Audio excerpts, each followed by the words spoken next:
Hi PUBG Esports fans, I'm your PUBG Esports guide, Annie, and I'm here with Paper Thin. It's been a long time, right? Yeah, it really has. It's been a while, but we've got plenty of PUBG Esports action coming your way. So PCS Charity Showdown is over, but PCS1 is right around the corner.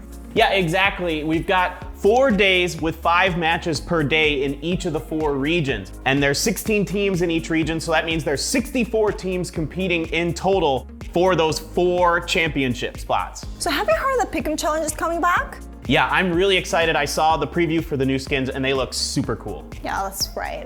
We have to guess a champion for all 4 regions, right? Yeah, exactly. And we're going to be here today to help you guys, give you some background information on the teams and kind of help you decide who to pick. So we'll be doing the little guessing at the end of today's news show, so stay tuned.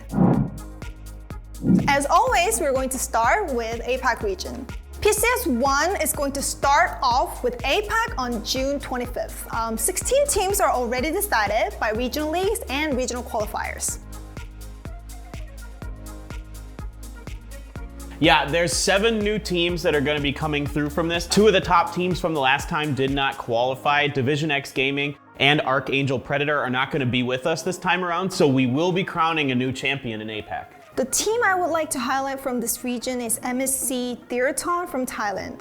This is a new team, but they have been maintaining top of the scoreboard in the recent PUBG Thailand series for 15 days.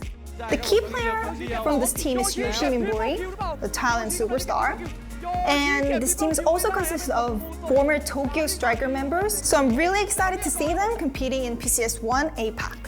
Yeah, for me, I'm also looking at 2 of the other Thailand teams to do well. Buriram United Esports has been very, very strong. They're a team that can frag out. They play extremely aggressively around the edges of the circles.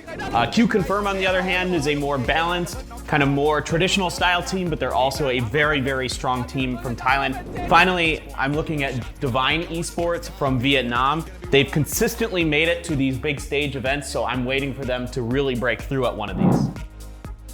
So it's time for North America.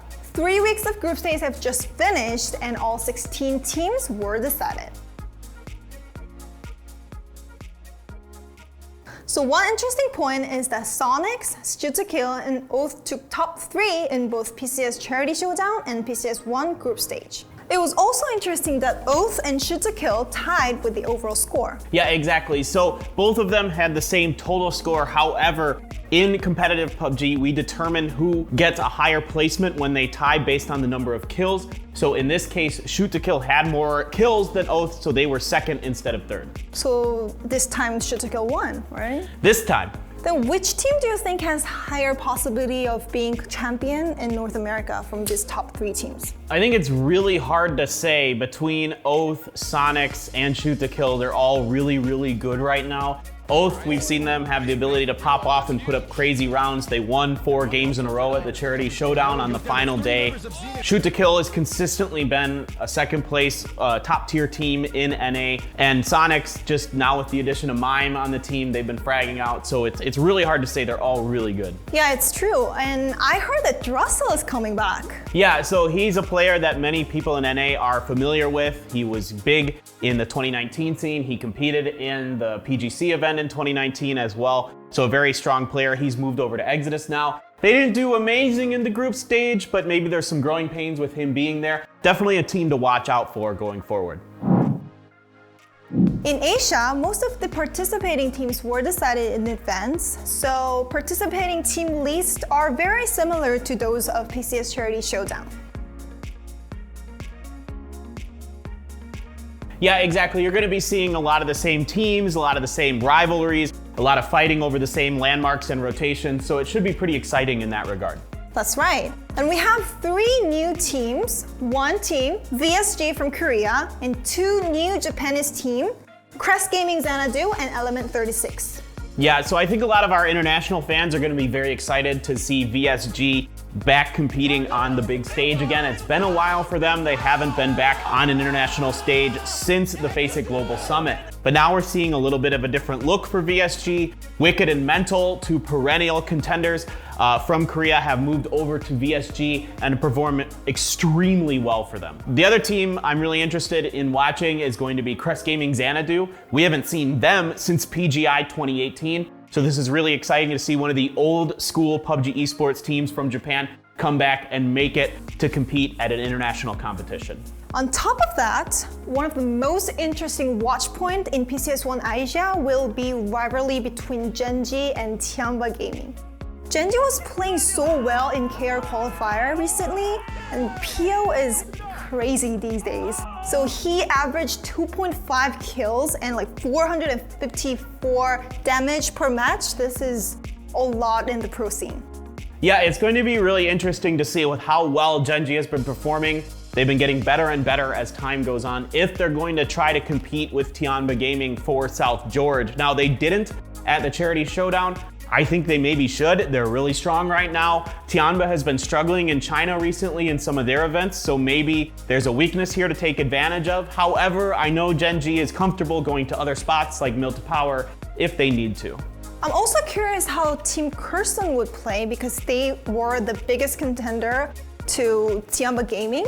Yeah, especially at the beginning of the Charity Showdown, they did very well. They're a very disciplined team. They like to play slow, rotate late, come into the middle of the circles, and try to hold territory. So they're the real deal. They made it back here again, and I'm excited to see how they perform this time around. Last but not least is Europe. Europe has just finished the 6 days of group stage, and now 16 teams are now decided.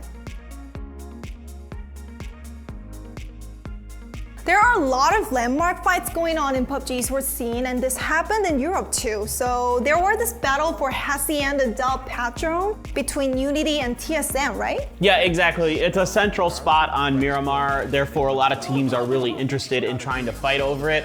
TSM and Unity were going at it. It seems like maybe TSM got the best of it a little bit, with Fex doing a little bit of a dance after they won a fight there on day 6. The real question is, going forward, will they fight over it at the PCS1 event? I'm not too sure. Usually one team backs off eventually because it doesn't really benefit either team to fight over a location like that. Yeah, and one shocking thing was that Na'Vi barely made it to the final. They ranked 20th after the 34th match, but they managed to earn around 30 points from last 2 matches and finally made it to PCS1. They qualified by just 5 points. Yeah, Na'Vi is a team I don't expect you can keep down for very long. They were 3rd at the charity event. They've been really strong in general in 2020, so I expect to see them rise again as time goes on. I think it was just a bit of a fluke that they didn't do as well. Some other teams to look out for in Europe, you definitely got to keep your eyes on Tornado Energy. They've been playing incredibly consistently this year. Example was basically the top fragger in the top everything in every stat category in Europe. Team Liquid has been very, very good as usual. Still looking to see if they can finally kind of overcome that hurdle and get a 1st place, but don't count them out. And one other team I'm really interested in is Tempest. On day 2 of the group stages, they won 3 Miramars in a row, which in Europe is incredibly difficult to do. As mentioned earlier, Pick'em Challenge is back in PCS1. We have 2 games, and main game will be simply guessing the champion of all 4 regions, and you'll need 1 coupon for 1 vote. And then we have another free game to play where we're gonna break down each of the 16 teams into 8 different groups, so a rivalry between 2 different teams, and you have to pick the team that you think will do better overall to earn some points. So you can get up to 6 voting coupons by purchasing PCS1 items, and most importantly, you can get 1 free coupon by watching live broadcasting for PCS1. Yeah, so make sure you guys tune in to all the PCS1 events, as there is only a limited amount of people who are going to be able to use those codes that you see during the live broadcast. So you gotta be tuning in and you gotta be ready to go. So who did you pick, favorite then?